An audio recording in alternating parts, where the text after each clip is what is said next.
अगर आप इस बात को लेकर कंफ्यूज्ड हैं कि जेईई एडवांस में रैंक खराब आई है तो क्या मुझे ड्रॉप करके फिर से एग्जाम देना चाहिए, तो इस सवाल का जवाब लेने के लिए आपको खुद को एनालाइज करना पड़ेगा इस पॉइंट ऑफ व्यू से कि क्या आपको लगता है कि अगर आप ड्रॉप करते हैं तो आपकी 8,000, 9,000, 10,000 या लेट से 15-16,000 के आसपास रैंक है।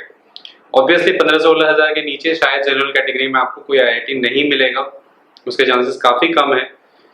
लेकिन अगर आप इस रेंज में हैं या फिर 6,000 से लेकर आगे हम 15-16,000 तक कंसिडर करते हैं और आपको लगता है कि आप ड्रॉप करना चाहते हैं, तो उस केस में आप सिंपली जेईई एडवांस का इस साल का पेपर लीजिए, उसे सेक्शन वाइज जाके एनालाइज करिए कि किन सेक्शंस में आपको मेजर इंप्रूवमेंट दिख रहा है जिसकी वजह से आप 8,000 रैंक से लेट से नेक्स्ट ईयर 1,000 रैंक के अंदर आ सकते हैं।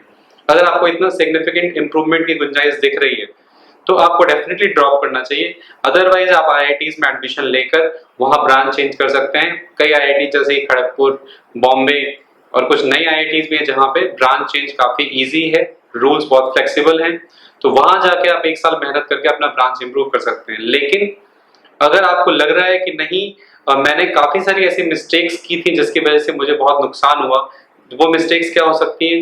वो मिस्टेक्स ये सकती हैं, हो सकता है आपने किसी एक पर्टिकुलर सब्जेक्ट को, एक पर्टिकुलर सेक्शन जैसे ऑर्गेनिक केमिस्ट्री है उसको पूरा ही आपने इग्नोर कर दिया था, ठीक है।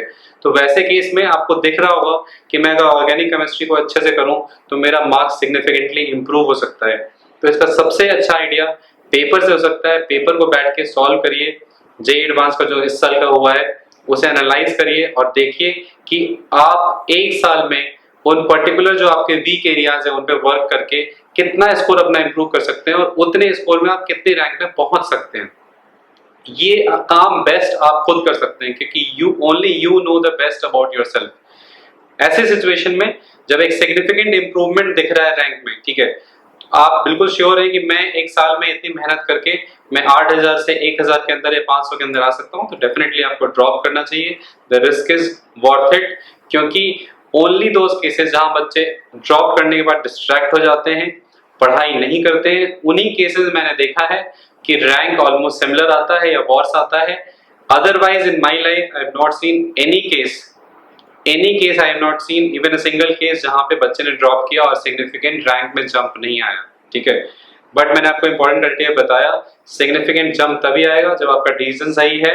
अगर आपका डिसीजन ये है कि नहीं, मैं अपनी जो पॉसिबिलिटीज हैं पढ़ने की उसको मैं काफी हद तक एग्जॉस्ट कर चुका हूँ, मतलब मैंने अपना ऑलमोस्ट बेस्ट दिया है, ठीक है, मैंने हर वो चीज जो करनी चाहिए थी की है, उसके बावजूद मैं यहाँ तक पहुंचा हूँ, ठीक है, उस केस में आपको डेफिनेटली ड्रॉप नहीं करना चाहिए and you should take the admission in IITs और एनआईटीज जहां भी आपको पॉसिबल मिल रहा है। और वहां जाके काफी सारे एनआईटीज भी हैं जहां पे फ्लेक्सिबल रूल्स हैं, डिपार्टमेंट चेंज इजिली हो सकता है।